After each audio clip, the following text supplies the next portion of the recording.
మొన్ననే కదా బండి సంజయ్ గారు కోట్ల రూపాయలు ఇక్కడ కరీంనగర్లో కుమ్మరించి చాలా కష్టపడి కార్పొరేషన్ ఎన్నికల్లో అత్యవసర మార్కులతో గెలిచారు.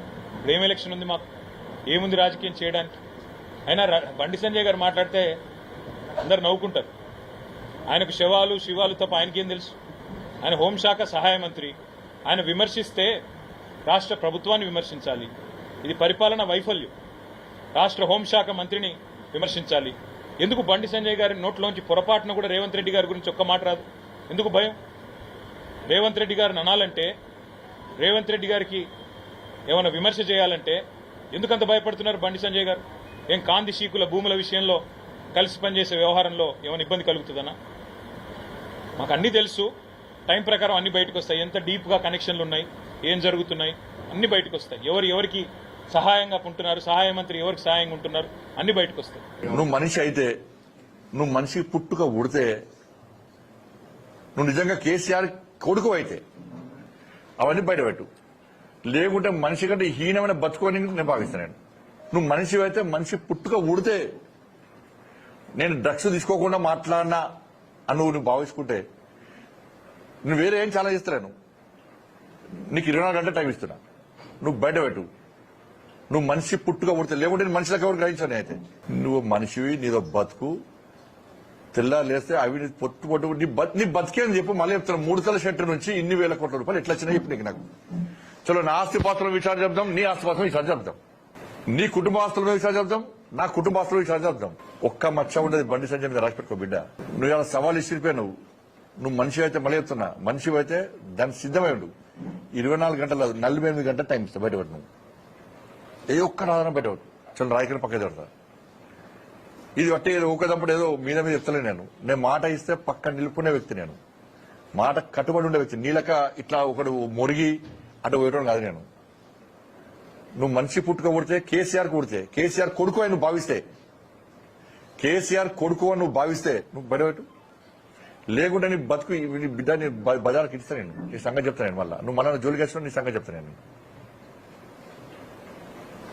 ఇట్లా వాయిపోడు కాదు. ఇవాళ నేను ఒకటే అడుగుతున్నా బండి సంజయ్ గారు, నేను ఛాలెంజ్ విసురుతా ఉన్నా. నీకు దమ్ము ధైర్యం ఉంటే, నువ్వు మొగనువే అయితే నేను సవాల్ విసురుతున్నా. కరీంనగర్ గడ్డ మీద నుంచి రా, ఈ గీతా భవన్ చౌరస్తాలో చెప్పు. నువ్వు టేక్ టైం మా కేటీఆర్ గారిని నేను తీసుకొని వస్తా. ఇవాళ ఏ సబ్జెక్టు మీద మాట్లాడదామో చెప్పు. ఇవాళ ఉట్టిగా మమ్మమ్మ తెత్తే పెబ్బెబ్బే కాదు. బండి సంజయ్ గారు, నీకు దమ్ముంటే సబ్జెక్టు మీద చర్చ పెడదాందా? మీరు సబ్జెక్టు మాట్లాడండి తప్పితే, మీరు సబ్జెక్టు మాట్లాడకుండా మెమ్మెమ్మే తెత్తే పెబ్బెబ్బే అంటే కలవదు బండి సంజయ్ గారు.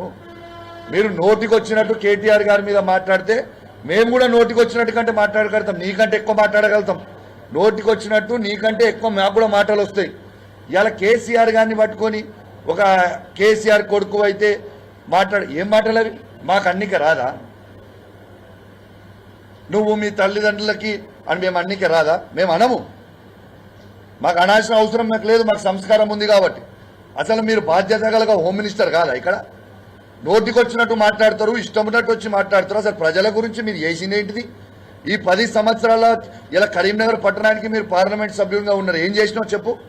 ఇలా నేను బండి సంజయ్ గారిని ఒక్కటే అడుగుతా ఉన్నాను. మీరు కేటీఆర్ గారిని ఏదో బాగా తిడుతురు. అసలు మీరు ఒక్కసారైనా ఎమ్మెల్యే గెలిచిండ్రా? ఇదే కరీంనగర్ పట్టణంలో మీరు ఒక్కసారైనా ఎమ్మెల్యే గెలిచిండ్రా? నువ్వు కేటీఆర్ని తిట్టే స్థాయి మీద పెరిగిపోయింది. ఇలా కరీంనగర్, ఇదే కరీంనగర్ పట్టణంలో గమ్ల కమలాకర్ గారు మీరు చిత్తుగా 3 సార్లు ఓడగొట్టిండు కదా. ఏదో మేము విర్రవీగుతున్నాం, మేమేదో హీరో అని, నేను ఏదో అని. ఏంటిది? ఇలా 2 సార్లు మీరు పార్లమెంట్ గెలిచింది. ఎట్లా గెలిచిండ్రు మీరు? నరేంద్ర మోడీ గారు వేవ్లో గెలిచిరు. అది మోడీ గారికి ఓటేసిరు జనం. ఇలా మీరు చేసింది ఏముంది? ఇలా మీరు ఒక్కసారైనా ఎమ్మెల్యేగా కరీంనగర్ పట్టణంలో గెలిచిండ్రా? అసలు ఎమ్మెల్యేగా ఒక్కసారైనా మీరు గెలిచిండ్రా? ఇలా మీరు కేటీఆర్ గారిని, కేసీఆర్ గారిని నోటికి వచ్చినట్టు మాట్లాడుతూ ఉన్నారు. ఇలా మేము కూడా అనొచ్చు కదా. ఇలా నేను సవాల్ విసురుతున్నావు. భయ్, నువ్వు అన్నావు కదా డ్రగ్స్ అని కేటీఆర్ గారిని. రా, కేటీఆర్ గారు టెస్ట్కి రావడానికి సిద్ధంగా ఉన్నారు. టైం డేట్ ఫిక్స్ చేయి. ఇలా నువ్వు, బండి సంజయ్ గారు, రేవంత్ రెడ్డి గారు, కేటీఆర్ గారు ముగ్గురు పోయి ఇలా డ్రగ్స్ టెస్ట్ ఇస్తాం దాండి. ఎవరు డ్రగ్స్ తీసుకుర్రో మేము మనకు తెలిసిపోతుంది కదా ప్రజలకి. ఇలా మేము కూడా అనొచ్చు కదా బండి సంజయ్ గారు. ఇలా తంబాకు తినుకుంటూ దాంట్లో డ్రగ్స్ మిక్స్ చేసుకొని తంబాకు తింటేనే మీకు ఎంటికలని నూసిపోయిన సైడ్ ఎఫెక్ట్కి గుండు అందుకే అయినరని నేను కూడా అనుకుంటున్నాను.